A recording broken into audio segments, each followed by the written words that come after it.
Assalamu alaikum wapenzi watazamaji wa Manara TV. Another day kwenye Manara Hour na wataalamu wa football. Leo ni mwaleta wataalamu wa football. Wazungumzie mpira wetu. Wauzungumze mpira kwa ujumla. Justin Kesi na Zuberi Mkala Boko. Mchambuzi wa EFM, mchambuzi wa Mjini FM.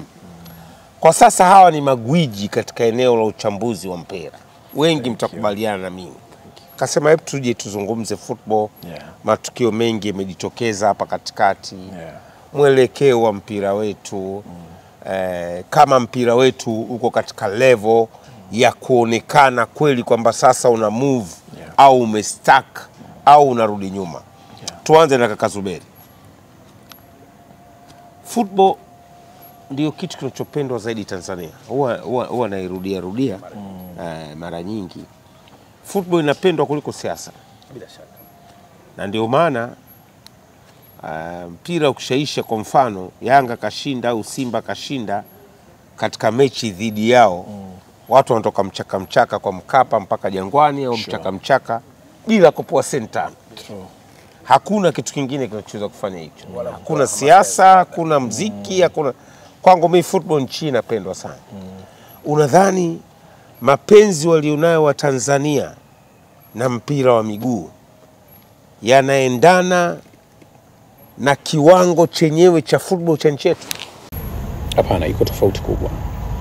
Mapenzi walionayo Tanzania kwa mpira wa miguu na kiwango cha football ya nchi yetu hayana uwiano mzuri, kwa sababu bado tunaucheza mpira wetu wa miguu kama sanaa, sio tena utaalamu. Kwa hiyo tunapenda mpira wa miguu kama sanaa. Ni kwa sababu tumeacha twende na mpira wetu kama bondia mwenye kipanda uso ambaye hawezi kukwepa. Kwa nini? Hatuingizi kwenye zile taratibu zake kuubidhaisha, wanasema kukommercialize. Sisi mpira tunaufanya biashara kwa maono, sio uhalisia wa kufanya uwe biashara kama ambavyo tunaona wenzetu wamepiga hatua. Kwa nini inakuwa hivyo? Ni kwa sababu moja tu. Bado mpira wa miguu wenyewe tangu ulivyoanza na wenzetu mwanzo ulikuwa unatumika kama sanaa. Maendeleo yote ya mpira wa miguu tunaotazama, tunaojinasibisha nao, tunaangalia wenzetu bila kuangalia michakato ambayo imetufikisha mbali wenzetu. Kwa namna ipi? Kwanza, weledi katika mpira wa miguu, utaalamu katika mpira wa miguu na uwajibikaji katika mpira wa miguu haupo. Tukiwa na utaalamu tunakosa uwajibikaji. Tukiwa na weledi hakuna uwajibikaji. Tafsiri yake ni kwamba bado mpira wetu wa miguu kama nilivyosema mwanzo imekuwa kama bondia mwenye kipanda uso afu hajui kukwepa. Na ndio maana unaweza kukuta tukashuhudia madudu mengi ama taratibu zisizokuwa sahihi zikiwa zinatuumiza, tukiwa tunataka maendeleo, na kwenye majadiliano wote tunaonekana tuna shabaha kubwa, lakini kwenye utendaji tumestaka. Sasa nini tunakwama? Tunakwama kwa sababu mpira wa miguu tunaupenda unajiendesha kwa mapenzi, sio uhalisia wa kukuta kama tasnia ambayo inapewa nafasi kubwa kama vile tunaona misingi ya elimu ama baadhi ya kada muhimu katika taifa. Kwa hiyo imekuwa ni umebaki kwenye sanaa japo tunautazama kama biashara. Tunapenda maendeleo ya wenzetu ambao wameuwekezea nguvu. Sisi tunapenda matokeo yake lakini hatujawekezea nguvu. Ndio maana sasa hivi ni rahisi tu mtu akakwambia kwa nini tusipunguze wachezaji wazao? Lakini Haji, wewe legend, umeishi mpira, umezaliwa na mpira. Juzi tutoka kutazama sisi ligi za vijana wetu zinazochezwa kwa Azam na nini. Ukiangalia sisi tunaanzisha ligi za vijana kwa vijana wa miaka 17. Pale sio active start. Sasa ukiwa unatafuta kipaji cha miaka 17, maana yake unajiingiza kwenye kaburi tena kwenye mwanandani na unaambia watu nifukieni kwenye shimo. Lakini sasa hivi active start wenzetu wametoka, wanaanza miaka 4. Active start ni miaka 13 kuja chini. Sasa sisi tunadili, wanasema train to win, wakati train to train hawapo. Ule mpira unakwenda. Ndio nikasema bado tunauendesha mpira wetu katika dhana ya sanaa kuliko muktadha ambao ungeufanya mpira wetu uende sasa kama wa kibiashara uliowekezewa, kama tunavyoona kada zingine ambazo serikali ima maono ya kisera ya dunia yanawekeza huko, kama ambavyo tunaona watu wanapambana na climate change. Football na wengi tazama katika muktadha huo, iwe ni jambo ambalo linaeleweka kwa wazazi, linaeleweka katika maisha, linaeleweka. Watu wanajua wachezaji wanalipwa sana na nini, lakini nani anajua thamani ya kulipwa? Bado mpira wetu unafanyika kama sanaa katika kipindi ambacho wenzetu wako kwenye sayansi. Unadhani serikali imewekeza vya kutosha katika maendeleo ya football? Yani ile seriousness ya serikali kwenye uwekezaji na kwenye kutengeneza program za maendeleo? bado tunabaki kwenye uhalisia kwamba kilichopo katika minadhiri, yani wanachokidhania na uhalisia ni vitu viwili tofauti. Serikali yenyewe inaangalia sera ya michezo inatakaje, ni kuibua, kuvumbua, kuboresha na kuimarisha. Kwenye kuimarisha ndo kwenye kuthaminisha taasisi yenyewe. Tuwekane ukweli, kaka Haji, niliwahi zungumza kupitia Manara hii TV kwamba mimi nimekufuatilia wewe na kina Dr. Ricky pale nyuma miaka ya 90 katikati, DTV, Channel 10. Nyinyi mlikuwa mnazungumzia mifumo, utaalamu, uwekezaji, ndio hiyo thamani. Kipindi hicho EPL ndio jicho la Waafrika. EPL. Nakumbuka mtu wa kwanza kumsikia Paul Scholes ile class 92 aliondolewa na kupelekwa Ujerumani. Wa kwanza kumsikia ni wewe, kabla hajarejeshwa United, na watu wengi hiyo hawajui. Paul Scholes, na ndio maana alichelewa kupata jezi namba 8, alivaa ni kibati. Wakati yeye ana uwezo, lakini alivaa jezi kama 18. David Joseph Beckham alikuwa anavaa jezi namba 10 ya Maki Youth kabla ya kuchukua namba 7 ya Cantona. Na yeye pia alipelekwaga Preston akiwa mdogo. Pale class 92. Ile yote ilikuwa ni investment, na waliweka utaratibu kwamba sina nia mbaya na wageni wanaokuja. Ndio haya aliyoongelea Mkalaboko kuhusiana na thamani. Leo tunaambiwa mfano wachezaji, mfano kina Aziz Ki aliyeondoka, Chama, sijui Aucho, labda Ngoma au Kamara, vyovyote vile wale wachezaji wa kigeni wale, kina Jibril Sila, tunaambiwa wanafika mishahara mpaka milioni 25, 20, 30 zaidi sasa hivi. Vyovyote vile mpaka 50. Kuna yule kipa alicheza Azam yule ambaye aliumia. Yes, ilikuwa zalia milioni 50 ilikuwa inafika. Yule alikuwa Amada analipiwa mpaka ada ya mtoto. Tena International School of Tanganyika hapo. Yes, ni very umeelewa yote hayo ukiyajumlisha katika kuizungumza, tunabaki nayo kweli soka lina thamani. Kwenye uhalisia thamani ni nini? Thamani inaanzia kutoka chini. Sera ya nchi ya michezo ambayo inaenda kuwa wanasema kuwa execute kwenye baraza la michezo, ndio linapeleka kwenye mashirikisho. Ni ipi? Leo hii tubaki kuongelea ukweli kupitia TD wetu, technical director wa TFF kwa maana Mirambo Oscar. Hivi Tanzania tunacheza soka la aina gani? Maana Uhispania utaambiwa udambu. Uingereza utaambiwa spidi, ukienda Ujerumani nguvu, ukienda huku kila mtu ana mtindo wa mpira wake. Tanzania mtindo wetu ni upi? Hutapata jibu. Leo hii Mkalaboko nikikuuliza, hivi Chama alikuja kwa shilingi ngapi Simba mara ya kwanza kabla ya Yanga ambayo nasikia walibedema kwa sababu Chama inaonekana alitakiwa kucheza Yanga kwanza kama trial akadema Yanga, akamchukua Simba akaperform, akaenda RS Berkane, dau lake likawekwa wazi. Hiyo ndio thamani ya mpira. Yani mimi leo najua Rashford anauzwa shilingi ngapi. Kwa hata Manara TV wanaweza kumnunua Rashford wakamweka hapa apige danadana, wamlipe hela aondoke. Ndio thamani ya mpira. Yani mimi leo hii sijui Kibwana Shomari thamani yake shilingi ngapi. Hakuna sera ya kuifanya mpira wa miguu kuwa biashara. Tunachukulia kama alivyosema Mkalaboko kwamba ni biashara. Ipi biashara imekuwa? Kwa sababu zamani Haji, Mike Tyson kashaikuwa mwanamichezo mwenye thamani zaidi ulimwenguni. Michael Air Jordan kashawahi kuwa mwanamichezo mwenye thamani. Tiger Woods kashawahi kuwa mwanamichezo mwenye thamani. Leo hii Cristiano Ronaldo, Messi wako pale juu. Watu mpaka wa basketball wamepitwa na watu wa football. Kwa hiyo Ronaldo tunajua mpaka dakika moja analipwa shilingi ngapi. Hiyo ndio thamani ya mpira. Lakini kwetu hapa michoro iliyopo kwenye maneno na michoro iliyopo kwenye uhalisia, kesho utatumiwa PDF hapa uonyeshwe salary slip ya mchezaji, utaguna. Hutaelewa nini kinachofanyika kwa sababu hakuna sera stahiki ya kuendesha hii thamani ambayo tunaiita biashara. Football is business always. Umeelewa? Mchezo wote ule ni biashara. Lazima uwe na mikakati. Mpango mkakati ni upi?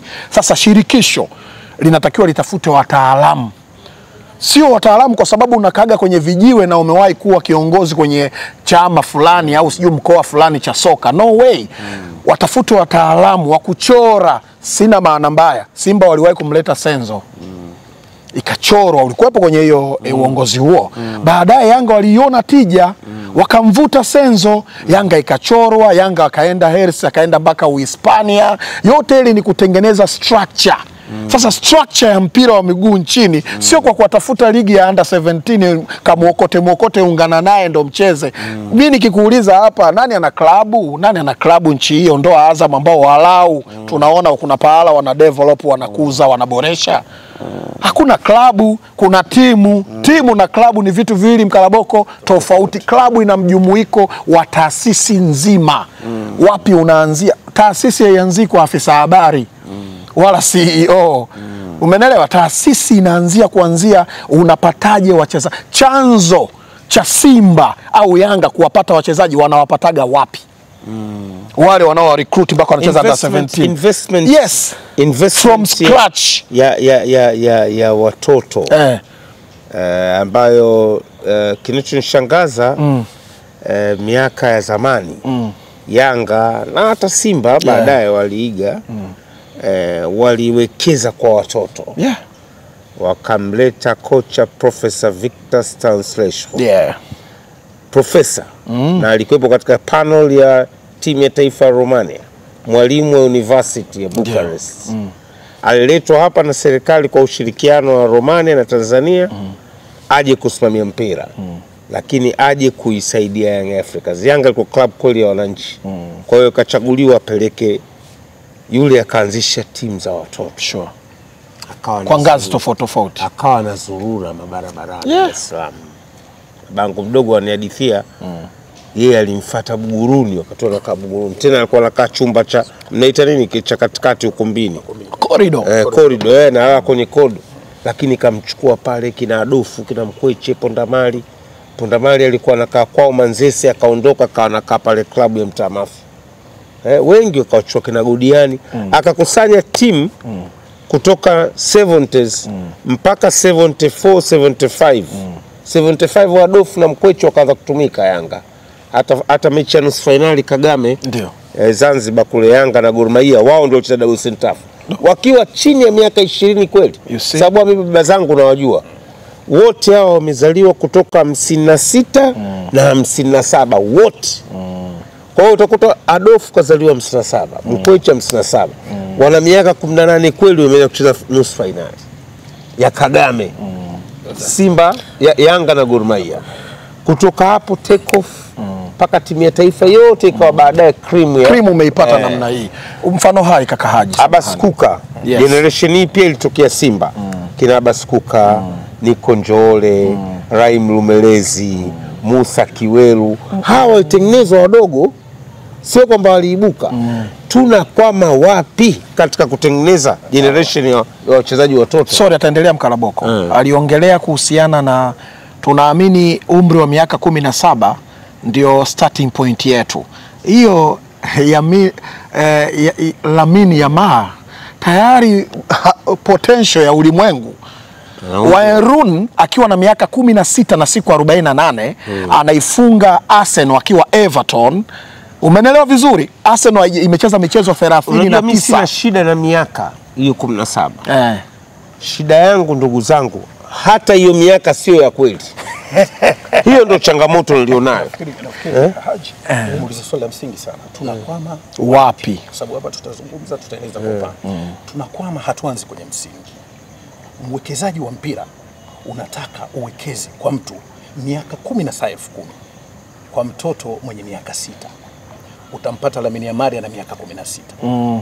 Sisi unampata mtoto unampeleka academy na miaka 13. Sasa hujampata na miaka 23 ukamfanya ndo anacheza under 17. Ndio wengi tunaofanya. Naona tunapofeli kwenye zile principles. Mimi nasema kwa sababu ni mwalimu, nimekuwa na academy, nimefundisha, nimepata bahati ya mifumo ya kufundisha watoto, kwa nazungumza kama mwalimu. Tuwekeze kwenye active start, anatajwa miaka 6 mpaka 13. Sisi wa kwetu sasa hivi wenzetu lao wameshuka wanakwenda miaka 4. Sisi huyu mtoto wa miaka 6 mpaka 13 huyu ndio anajazwa ufundi. ambao sisi ndio wachezaji wetu hawa. Ufundi ndio kupasia, kupokea Basics zile. kushuti, Tani, nafasi. Sasa ukienda miaka 13 huyu anaanza kufundishwa tactics. Tunakwendaje kwenye movement na vitu kama hivyo. Ukianza kumfeed miaka 16 tunasema train to compete. Anakwenda anashindana. Akienda 17 train to win. Anaweza kacheza ligi kuu. Miaka 20 ni mchezaji senior kwenye timu. Sasa sisi tunakwama kwenye msingi. Na kwa nini kwenye msingi? Uwekezaji wa mpira wa vijana ni ghali mno. Na ulimwengu wote ni ghali mno. Ndio bwana sasa hivi tuweza kusema virabu ambavyo vimeingia kwenye rekodi sio tunavyovijua tena. Manchester City, FC Porto ndio wamerudi. Ajax walikuwa naona wakubwa sasa hivi wamefeli kwenye uwekezaji. Kwa sababu ule uwekezaji ni ghali. Kwetu kwa nini tunafeli? Tunafeli kwa sababu moja. Sisi uwekezaji wa virabu tunataka zigharamie virabu, hatuwezi kwa mfumo wa nchi zetu. Kwanza virabu bado vinawekezewa fedha na watu kutoka mikono. Hajuko kwenye mpira. Hivi virabu ukisema twende kwa mahesabu vyote vinatakatisha fedha. Sio private business ownership. Uko sahihi. Sasa tunavisaidiaje? Ili tuvisaidie hivi virabu. Swala la watoto lishushwe liwe ni jambo la kijamii na uwekezaji wa mpira. Wenzetu tumezungumza hapa juzi, unamwona Munir ambaye ni baba yake na Lamine Yamal kalipa gharama kwa mwanae kabla ajende FC Barcelona. Uko sahihi. Anamlipia academy. Sisi huku kwetu tunafikiri mpira ndio mchezo wa dezo. Mpira ni mchezo. Unajua Ulaya watu nimegundua tofauti yetu sisi. Ukienda kwenye miji ya wenzetu ya Ulaya ikifika saa 10 jioni mabasi yanayotoa watoto wadogo na wazazi wao hawaendi hivi na wazazi kwenye club zote mpaka South Africa sasa wanafanya. Mimi sister yangu mkubwa anaishi kule na mtoto wake anacheza mpira mzuri sana. Anakwenda kumpeleka kwenye academy kwa basi, akitoka shule ratiba ni kumpeleka kwenye, anamrudisha, anajua ratiba ya mwanae, mechi gani wanacheza lini, siku gani. Europe nzima imekuwa hiyo. Sisi tunauchukulia kama mnavyosema mpira ni sana. Hatuko serious. Simjui mzazi angalau wao wachache wa siku hizi wa kisasa ambaye ndo anachukua anampeleka mtoto wake kwenye football academy, simjui. Yaani wachache mno. Bado watoto wanapeleka nenda kucheza mpira anachukulia kama mchezo. Hawajui kwamba unazalisha utajiri mkubwa tukiwekeza. Nini TFF wafanye? Kwa sababu hili sasa TFF lazima waje na mpango mkakati. Sawa. Strategic plan. Kwanza ndio maana nilisema lazima kuwe na sera ya nchi ambayo inaipandikiza kwenye BMT. BMT inagawa sasa maeneo na mashirikisho tofauti. Kuna mpira wa kikapu, kuna tennis, kuna mpira wa miguu. BMT imeanzishwa kwa sheria ya mwaka 1971. Sawa. Wakati ule serikali ilikuwa inagharamikia michezo kwa 100%. Kweli sahihi.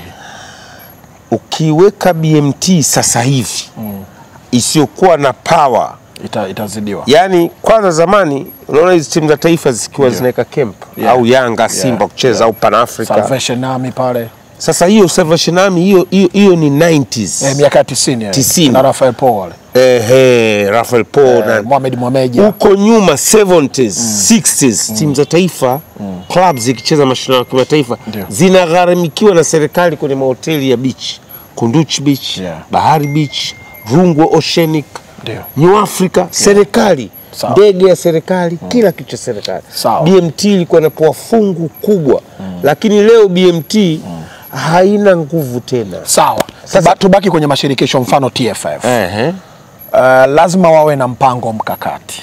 Kwanza bila kuficha, lazima kuletwe wakufunzi. Aidha watolewe watu wetu hapa wenye taaluma ya ualimu. Kwanza lazima mtu awe mwalimu ili ukamfundisha sasa specific wewe ni mwalimu wa nini. Sasa akishapatikana wale walimu, aidha wapelekwe kozi au waletwe wataalamu hapa kwa ajili ya kupandikiza turejeshe UMITASHUMTA.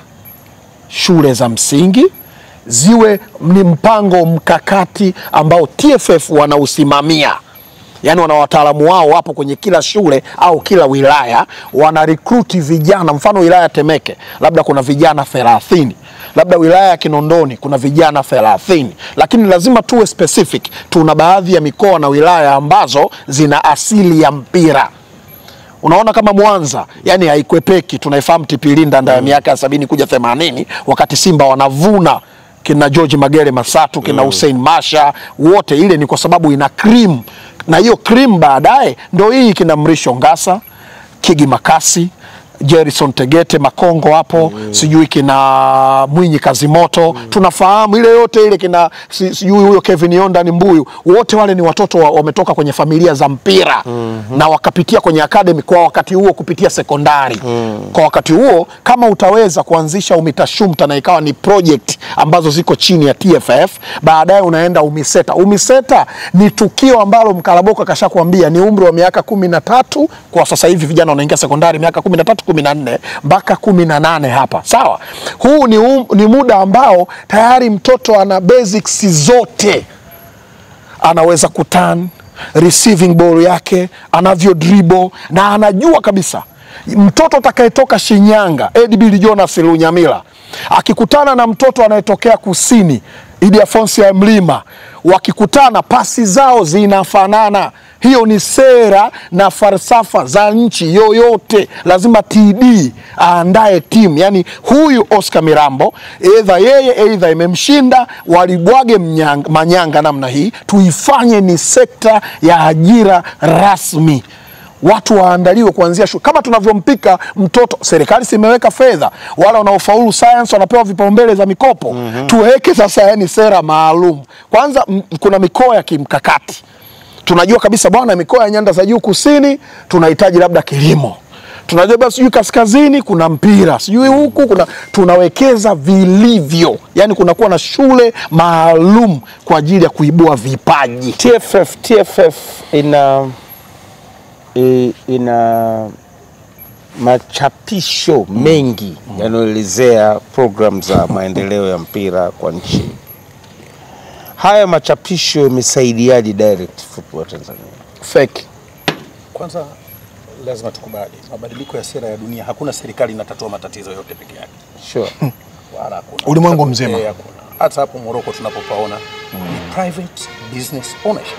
Serikali lazima ishirikiane na sekta binafsi. Direct. Tunayoongea tunaona BMT wana nguvu leo. Ni baada ya mabadiliko ya sera kuanzia miaka 95 kutoka hapa kuja kuruhusu sekta binafsi. Kwa bahati mbaya tuliangalia sekta binafsi kwenye viwanda peke yake, tukasahau kwenye michezo. Lakini mimi nasema tunayo sera nzuri sana ya michezo ya mwaka 1999 kama ilivyofanywa marekebisho mara kadhaa. Na ndio inatuletea miundombinu tunaiona serikali. Serikali zote duniani zinadili na miundombinu tu ya huduma, infrastructure. Gani sisi tutadili na hiyo miundombinu? Ni namna bora sasa ya TFF kudili na wadau. Wadau wa TFF ni vilabu. Wauzie utekelezaji, sio sera. Sera tunayo sisi. Sisi sera inayosema michezo kwetu ni ajira ishabadilika. Wauzie utekelezaji. Utekelezaji unauzaji. Wauzieni utekelezaji uende kama biashara. Leo ukisema Yanga Africans Dar es Salaam wana kituo chao cha academy. Mtoto pale anayekaa academy Yanga Africans tunataka kufanya biashara. Gharama yake ni milioni 5 mfano tu. Masikini atasema ghali, lakini tunafahamiana sisi tunachangia mpaka maiti zinatolewa mochwani. Mtoto mwenye kipaji atapata watu potential, lazima itapelekwa pale. Lazima tufanye mpira biashara. Sisi tunataka kufanya mpira ikifika eneo la kipaji ni huruma. Ninunulie viatu. Mimi na DM kibao huko tunakutana nazo. Wote mwalimu ninunulie viatu. Utasusa, ndio utasikia walimu wanataka hongo za wachezaji kwa sababu mpira sio biashara. Mwalimu nikiongea wanaelewa ninasema. Sisi lazima tukubali tuifanye private business ownership, mpira uwekezewe fedha. Kama unaweza kumlipia mwanao shule, lazima ajue academic. Sasa huyu anaweza kulipa, anaweza kasaidiwa, mnyonge asiweza kulipa. Lakini mpira tukitaka kuwalalamikia TFF wanasimamia. Kwa mfano mashirikisho yote duniani, hiki kinachofanyika Tanga, kinachofanyika hapa ndio alivyofanya Mohamed wa 5 pale Morocco. Lakini Morocco ukiondoa wale, nenda kwenye vilabu vyote vina basics. Kuna academy active sana. Kwa hiyo tunapochelewa na tunapokosea ni kuto kuuza utekelezaji kwa vilabu vyetu. Tunaanza sasa hivi vifanye matukio, sio vidili na process. Unajua hii michuano ya vijana ni matukio. Ulize, unasema mchezaji wote bora anaimarishwa kwa competition calendar. Kama ambavyo tuko na kaitwa sote sisi tulikuwa tunakufuata wewe. Namna unavyozungumza umejaa ushabiki. Wewe ndio mtu wa kwanza nchi kuhamasisha wanawake kupenda mpira. Sijui kama unajua. Sasa msikiaji Manara nani? Sasa wao na watu wanaohamasika kutoka kwako na wengine watajifunza kama ulivyo, na hata kama watakuwa true. Sasa hata kwenye mpira wetu tuweke hivi vitu wazi ili tusitwishe zigo zito TFF. Ila siku TFF BMT kwa hapa tulipofikia, hata umpe budget ya trilioni 1 atashindwa. Umitashumta umiseta, twende kule mashuleni, mwalimu kijana ndo anakuwa mwalimu wa michezo, hana coaching course, hana chochote, sio mtaalamu. Mimi nilikuja kushangaa siku, na mimi nilicheza mpira kwa level fulani ya ushindani, nilipata bahati wakati ule nilikuwa wilaya ya Kyela, nilicheza umitashuta mpaka mkoa, timu ya wilaya. Nakumbuka nilivyokuja kufanya coaching course, nilikuwa sifundishwi na makocha, nilikuwa nafundishwa na wanariadha. Sikuwahi kufundishwa mpira mpaka nacheza timu ya wilaya, nilikuwa napiga chenga kwa uelewa wangu, lakini fighting training. Sasa kwa nini tunaferi? Tunaferi kwenye process, lakini tunaferi huyu serikali ambaye yeye anauza sera, tunataka huyo aende kwenye utekelezaji. Yeye akiuza sera, kuna maeneo machache sana serikali inaingia. Serikali hii tunaizungumza ilishatoa ruzuku mpaka kwenye vifaa vya michezo yenye bandia. Ziko kwenye masaruni, ziko viwanjani. Tunapigia picha photoshop. Mfano hai kakaaji 1996 baada ya Nigeria kutoa ile kizazi cha dhahabu cha kina Uche Okochukwu, kina Victor Ikpeba, George Finidi, Babayalo Babangida, Sande Ulise, kule juu kina Nwanko Kanu, Emmanuel Amonika amesha kuhudumu hapa kama kocha kwetu, kapeleka AFCON 1919, lakini Rashid Yakin of course, JJ Okocha na wengineo. Senegal iliona donge 97 immediately 97, kwa sababu tayari hizi akademi zao kina Tenguth na nini alipotokea Dabo huyu Yusuf aliyehudumu Azam, ikaona donge yenye mafanikio, ikaagiza jitokeze wawekezaji, serikali itagharamia kuhakikisha nchi yoyote ambayo ina mahusiano mazuri na Senegal, aidha Ufaransa, Ubelgiji ama Uholanzi, wao wako tayari kama serikali kupitia shirikisho lao la mpira wa Senegal kulipia gharama kuwatoa under 17 wao. Unajua ni kina nani? Ndio Alhaji Diouf, Fadiga, sijui Papa Bouba Diop, wale 2002 matokeo yake wameenda kuingia robo finali na kuvunja rekodi ya Kameruni kwenye kombe la dunia, Korea na Japan. Yani kakahaji, hivi vitu sio story. Ni unaziamisha story unazipelekea kwenye uhalisia. Ni lazima fedha iwekezwe. Yani anatokea mwekezaji, unamkabidhisha mpango kazi wako, unamwambia bwana, hii ni mali, tunaiuzaje? Akawapeleka wale watoto Ufaransa, timu moja inaitwa Saint-Etienne, tunaifahamu vizuri Ufaransa, wakakaa kwenye academy Mkalaboko miaka 4. Mwaka 99 2000 ndio ile imemachua project. Watoto 9 katika watoto 15 walibakia Ulaya. Tuko katika sehemu ya kwanza, au tumemalizia sehemu ya kwanza ya interview yangu mahsus na wataalamu wabobezi wa football, Zuberi Mkaraboko pamoja na ndugu yangu Justin Casey. Ni ndani ya Manara Hour. Tunapata break kidogo, kisha turejee sehemu ya pili ya mazungumzo yetu ndani ya kipindi hiki cha Manara Hour na Haji Manara.